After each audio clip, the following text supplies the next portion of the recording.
सुरुवातीलाच महत्त्वाच्या सर्व बातम्यांचा आपण वेगवान आढावा घेऊया महाराष्ट्र लाईव्ह मधून।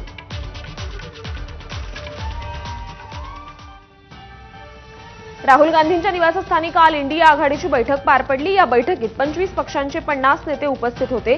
यावेळी राहुल गांधींनी पीपीटी प्रेझेंटेशन दिलं।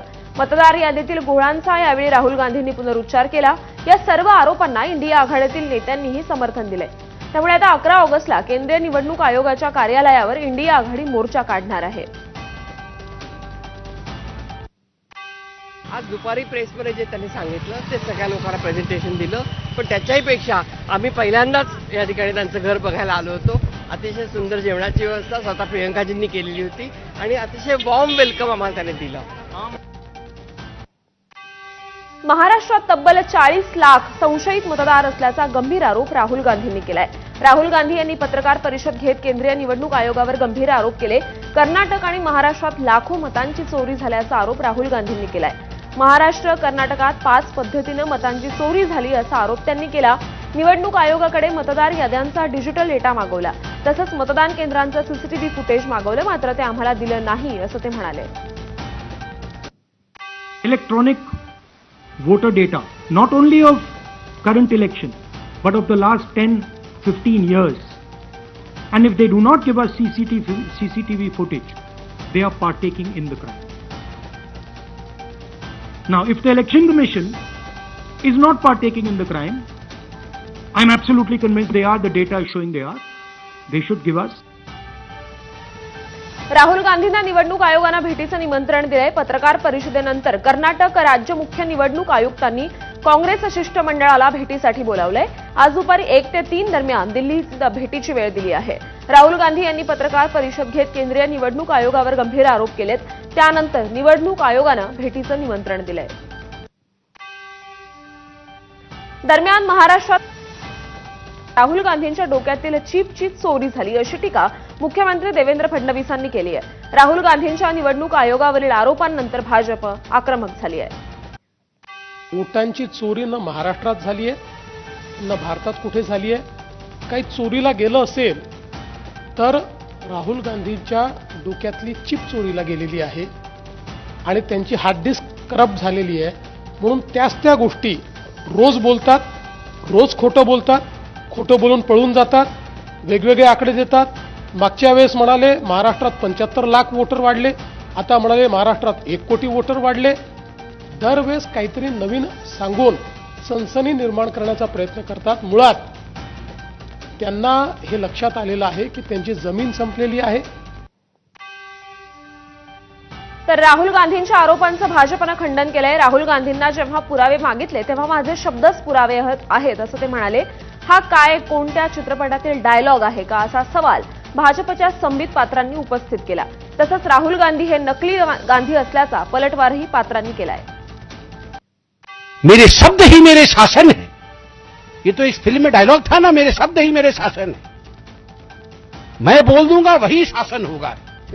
आप गांधी परिवार के हो सकते हैं, आप गांधी जी नहीं है, तो नकली गांधी परिवार के लोग ये न सोचे कि उनके शब्द ही देश का शासन है।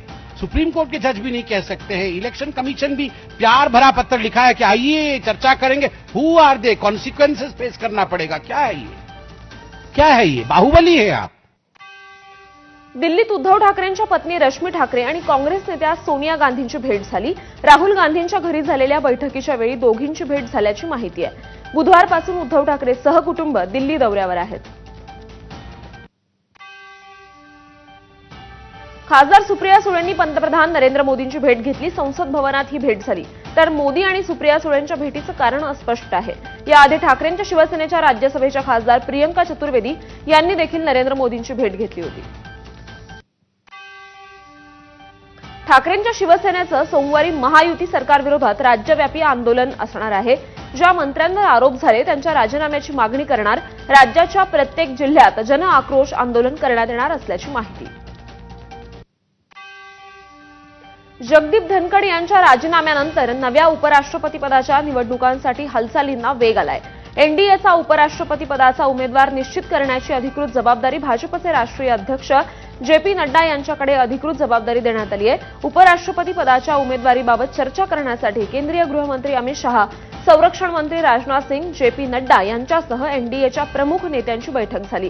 त्यात नड्डांकडे याची जबाबदारी सोपवण्यात आली आहे.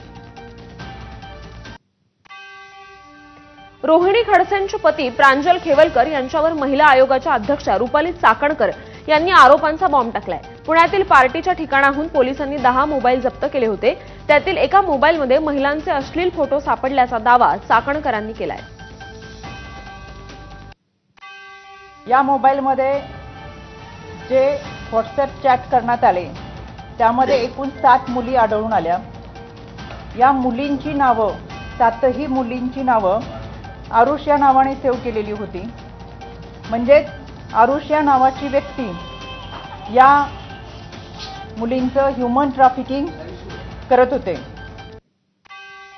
प्रांजल खेवलकरांनी चित्रपटात काम देण्याच्या कारणानं अनेक मुलींसोबत लैंगिक अत्याचार झाल्याचा गंभीर आरोप रुपाली चाकणकर यांनी केलाय. पुण्याच्या पार्टी प्रकरणात अनैतिक मानवी तस्करीचं रॅकेट असण्याची शक्यता असल्याचंही चाकणकरांनी म्हटलंय. या संपूर्ण प्रकरणात खेवलकरांची सखोल चौकशी व्हावी अशी मागणीही चाकणकरांनी केली आहे. मुलींसोबत सिनेमामध्ये शूटिंग करण्याच्या निमित्तानं संपर्क साधलेला आहे. या मुलींना पिक्चरमध्ये काम देतो, सिनेमामध्ये काम देतो, शूटिंग करायची संधी देतो असं सांगून बोलवल्याचं, तसंच त्यांचा वापर करून घेतल्यानंतर त्यांचे खर्चाचे सुद्धा पैसे दिले नसल्याचे आणि त्यामुळे या मुलींनी वारंवार पैशाची मागणी केलेली यामध्ये दिसून येते. दरम्यान चाकणकरांनी केलेल्या आरोपांनंतर एकनाथ खडसेंनी काय प्रतिक्रिया दिली आहे बघूयात.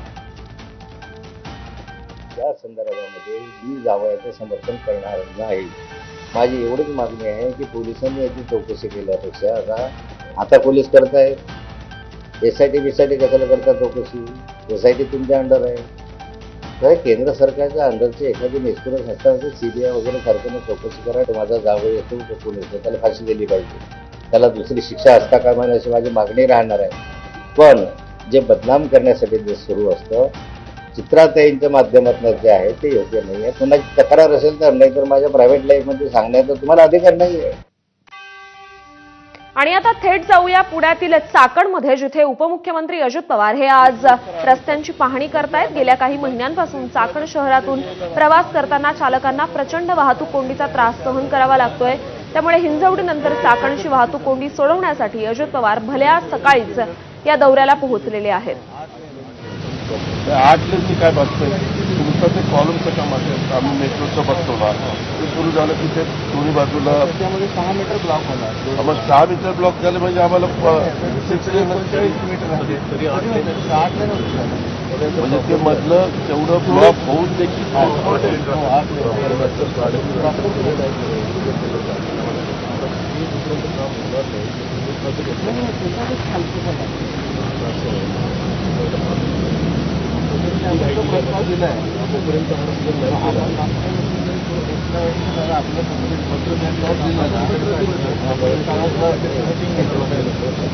तर आज भल्या सकाळीच अजित पवार हे चाकण येथील रस्त्यांची पाहणी करण्यासाठी पोहोचलेले आहेत. गेल्या काही महिन्यांपासून चाकण शहरातून प्रवास करताना वाहन चालकांना प्रचंड वाहतूक कोंडीचा सामना करावा लागतो, त्यातून त्रास सहन करावा लागतो. त्यामुळे हिंजवडीनंतर चाकणची वाहतूक कोंडी सोडण्यासाठी अजित पवार हे भल्या सकाळीच दौरा करतायत.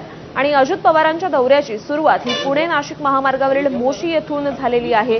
सकाळी 9 वाजता ते आकुर्डीतील PMRDA कार्यालयात देखील बैठक घेणार आहेत.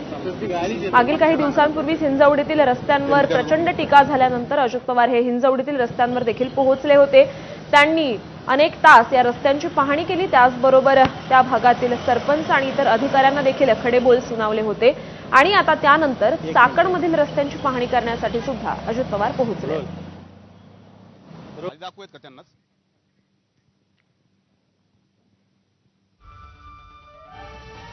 आणि आता पुढील बातम्या बघूयात. मुंबईतील सर्व 372 पोलीस बीट चौक्या आता 24 तास सुरू राहणार आहेत. मुंबईचे पोलीस आयुक्त देवेन भारती यांनी पोलिसांच्या क्राईम कॉन्फरन्समध्ये हा निर्णय घेतलाय.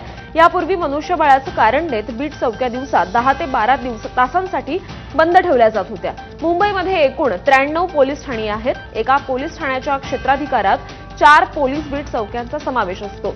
त्यात एक PSI दर्जाचा अधिकारी आणि 2 कॉन्स्टेबल तैनात केलेले असतात, अशी माहिती एका पोलीस अधिकाऱ्यानं दिली आहे. आता मुंबईतील सर्व बीट चौक्या 24 तास खुल्या राहणार आहेत. गणेशोत्सवाच्या पार्श्वभूमीवर मुंबई पोलिसांनी सुरक्षा तयारीसाठी बैठक घेतली. पोलीस आयुक्त देवेंद्र भारती यांच्या अध्यक्षतेखाली झालेल्या या बैठकीत मंडळांना सीसीटीव्ही कॅमेराज, सुरक्षा रक्षक आणि महिलांसाठी स्वतंत्र सुरक्षा उपाययोजना करण्याचे निर्देश देण्यात आलेत. विसर्जन मार्ग ठरवलेला असेल आणि त्याचं काटेकोर पालन करणं बंधनकारक असेल. समुद्रातील पाण्याची पातळी वाढण्याचा इशारा देत पोलिसांनी अधिक सतर्क राहण्याचं आवाहन केलंय. राज्य शासनाच्या सामान्य प्रशासन विभागानं 16 ऑगस्ट रोजी गोपाळकाल्याची आणि 6 सप्टेंबर रोजी अनंत चतुर्दशीची सुट्टी दिलेली नाही. त्यामुळे अनंत चतुर्दशीची सार्वजनिक सुट्टी पूर्ववत करा अशी मागणी बृहन्मुंबई सार्वजनिक गणेशोत्सव समन्वय समितीकडून करण्यात आली आहे. सामान्य प्रशासन विभागानं नारळी पौर्णिमेची आणि 2 सप्टेंबरला ज्येष्ठ गौरी विसर्जनाची सुट्टी जाहीर केली आहे. सामान्य प्रशासन विभागाच्या या निर्णयाचा मुंबईत मोठा परिणाम होणार आहे. दरम्यान यावर बृहन्मुंबई सार्वजनिक गणेशोत्सव समन्वय समितीचे अध्यक्ष नरेश दहिबावकर यांनी काय प्रतिक्रिया दिली आहे बघूयात. मित्र, आपणास माहितीच असेल, मागील 30 वर्ष अनंत चतुर्दशीच्या दिवशी शासन सार्वत्रिक सुट्टी जाहीर करत असते. परंतु आजच शासनाने शुद्धीपत्रक काढून ही सुट्टी रद्द केलेली आहे. आम्ही शासनाला विनंती केलेली आहे की ह्या सुट्टीचा फेरविचार करावा आणि परत यंदाच्या वर्षी अनंत चतुर्दशीच्या दिवशीची सुट्टी जाहीर करावी.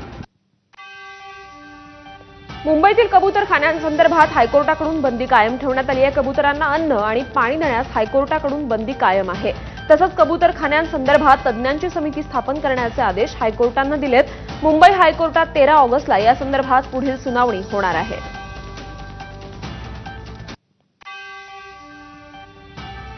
आणि महाराष्ट्र लाईव्हमध्ये बातम्यांचा आढावा पूर्ण झालाय. एक छोटासा ब्रेक बघत रहा ABP माझा.